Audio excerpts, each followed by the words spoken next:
अस्सलाम वालेकुम दोस्तों, कैसे हैं आप लोग। उम्मीद है सब ठीक होंगे। जिस मकसद के लिए मैंने ये चैनल लैब की बातें बनाया है, इसमें आप लोग काफ़ी अच्छी इंफॉर्मेशन और सेहत के बारे में अच्छी अच्छी मालूमात सीख सकेंगे।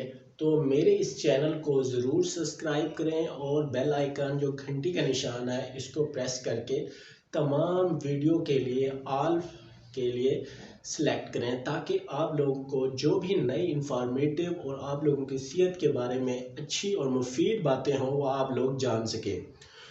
तो मेरे इस चैनल का मकसद है आप लोगों को अवेयरनेस प्रोवाइड करना, जो कि आम कॉमन आदमी को इसका पता नहीं होता। वो इस चैनल के ज़रिए वो ये अच्छी अच्छी बातें सीख सकेंगे। तो आज मैं आप लोगों को एक ऐसी बीमारी के बारे में बताने जा रहा हूँ जो कि बहुत ज़्यादा कॉमन है। उस बीमारी को कहते हैं हेपेटाइटिस बी, या ब्लड का जो यरकान होता है उसको हेपेटाइटिस बी बोलते हैं, जो कि ब्लड में फैलता है। इसका वायरस जो होता है ब्लड के ज़रिए ट्रांसमिट होता है। तो हेपेटाइटिस बी वायरस आप लोग इसका अंदाज़ा इस बात से लगा सकते हैं कि पंजाब के अंदर, जो कि पाकिस्तान का एक प्रोविंस है, उसमें हर 9वां बंदा हेपेटाइटिस बी का शिकार है। तो एक सर्वे के मुताबिक तो हेपेटाइटिस बी के लिए जो एहतियाती तदाबीर हैं वो कौन सी हैं।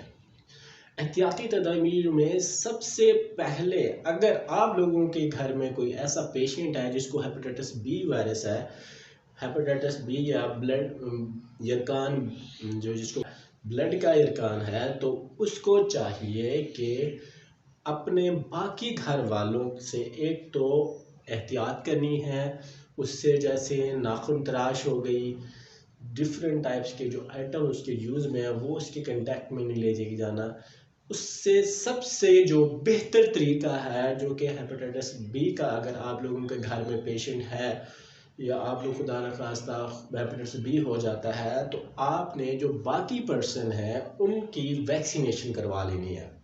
क्योंकि जिसको अगर हो गया है हेपेटाइटिस बी तो उसने तो ट्रीटमेंट करवा के सही हो जाना है, लेकिन बाकियों को अगर ना हो तो उसका बेहतर और सबसे आसान तरीका यही है, एहतियात के साथ साथ उसको वैक्सीनेशन करवा लेनी चाहिए उसके घर वाले सभी को।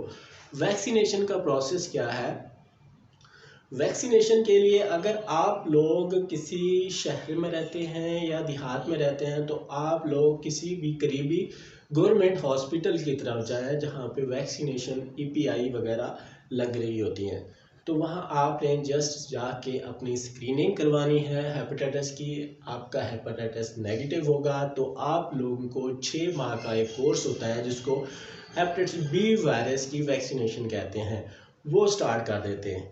पहले स्क्रीनिंग टेस्ट करवाने के बाद, आपके यरकान के टेस्ट करवाने के बाद पहली डोज आप लोगों को उसी वक्त लगा दी जाती है।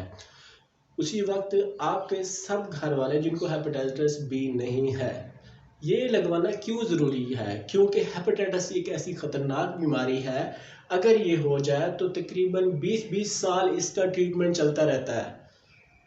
वैसे अगर इम्यूनिटी जिसकी स्ट्रांग हो तो जल्दी ठीक हो जाते हैं, लेकिन मैंने काफ़ी केसेस ऐसे देखे हैं अपनी हॉस्पिटल में, और लोग मुझसे ये डिस्कस करते हैं कि 20-20 साल से वो अपना इलाज करवा रहे हैं लेकिन उनका अभी तक ये वायरस ब्लड से ख़त्म नहीं हुआ।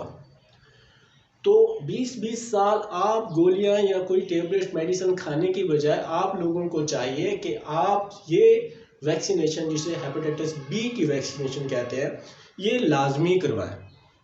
क्योंकि आजकल जो हालात हैं, कंटेमिनेशन तो हर जगह है। कहीं से भी हम फ्रूट चाट या ओपन फ्रूट वाली जगह से या सेब वाली जगह से ऐसी जगह चले जाते हैं जहाँ पे हमें पता नहीं होता, लेकिन वो कंटेमिनेटेड होते हैं, उससे हमें ये वाली बीमारी हो सकती है। तो सबसे जो अहम बात है, अगर आप लोगों के करीब कोई गवर्नमेंट का हॉस्पिटल है तो वहाँ जाके आप लोगों ने 6 माह की जो एक वैक्सीन होती है, 6 माह में सिर्फ 3 इंजेक्शन लगवाने होते हैं, 3 डोजेज लगवानी होती हैं। और फर्स्ट डोज पहले उसी वक्त लगा दी जाती है, उसके बाद आप लोगों ने 1 महीने बाद जाना है दूसरी डोज के लिए। दूसरी डोज 1 महीने बाद लगती है, और जो तीसरी और आखिरी डोज होती है वो पहली डोज के 6 माह बाद लगती है। मतलब 3 डोज अगर आप लोग लगवा लेंगे तो लाइफ टाइम के लिए आप लोगों को हेपेटाइटिस बी नहीं होगा, और आप लोग सिक्योर हो गए एक ऐसी ख़तरनाक बीमारी से जो कि लॉन्ग लास्टिंग ट्रीटमेंट है इसका, जिसकी जो अगर सही ट्रीटमेंट ना हो तो बंदे की डेथ हो जाती है। तो आप लोगों से ये रिक्वेस्ट है कि सबसे पहले जो आप लोगों ने काम करना है, हेपेटाइटिस बी की वैक्सीनेशन करवानी है। अगर आप लोगों के घर में हेपेटाइटिस बी का कोई पेशेंट है तो आप लोगों ने एहतियाती तदाबीर कौन सी अपनानी है, उसमें आपने साफ़ पानी का इस्तेमाल करना है, सफाई का इंतज़ाम करना है, उससे जो कंटेक्ट है वो रखना है, लेकिन उससे जैसे उसकी झूठी चीज़ नहीं खानी। वैक्सीन का जो कोर्स है बाकी सबको करवा लेना है। अगर जो सिरिंज आप किसी डॉक्टर के पास जाते हैं या अगर आप किसी डॉक्टर के पास जाते हैं या कोई और मकसद के लिए सिरिंज वगैरह यूज़ करते हैं तो सिरिंज यूज़ हर दफ़ा नया करवाएं, क्योंकि एक सिरिंज को दोबारा नहीं यूज़ करना, इससे ये होता है ये हेपेटाइटिस दूसरे में मुंतकिल हो जाता है। और नेक्स्ट जो आप लोगों को बताने जा रहा हूँ जो कि मेल हजरात के लिए है, मर्द हजरात के लिए, जब वो किसी हज्जाम के पास जाते हैं तो वहाँ नया ब्लेड का इस्तेमाल लाजमी करें। नया ब्लेड का इस्तेमाल करेंगे तो उनकी जो इन्फेक्शन के जो चांसेस हैं बहुत कम होंगे। अगर आप लोग पुराने दौर के हजाम को हायर कर रहे हैं जो घर घर जाके शेव करता है या कोई जैसे कि बाल वगैरह काटता है, हजाम का काम करता है, तो उससे ये बीमारी काफ़ी हद तक फैलती है। और इसके बाद आप लोग किसी डॉक्टर के पास जाते हैं तो वहाँ सर्जरी करवा रहे होते हैं, सर्जरी या दांतों की एक्सट्रैक्शन, जो दांतों निकलवाने के लिए जाते हैं, तो उस वक्त भी जो वहाँ के औज़ार हों, वहाँ औज़ार जो यूज़ होते हैं इस प्रोसेस के लिए, सर्जरी के लिए, या तो उस वक्त भी आप लोगों ने एहतियात करनी है कि नए और जरासीम से पाक औज़ार का इस्तेमाल लाजमी यकीनी बनवाना है। और साथ में जब आप लोग अगर कोई बीमार है और उसको ब्लड लग रहा हो तो इस बात का यकीनी फ़ैसला कर लें कि वो ब्लड जो हमने किसी पेशेंट को दिया है वो जरासीम से पाक है, उसमें हेपेटाइटिस बी या दूसरे ख़तरनाक बीमारियों के वायरस या जरासीम उसमें नहीं है, तो वो वाला ब्लड सेलेक्ट करना है।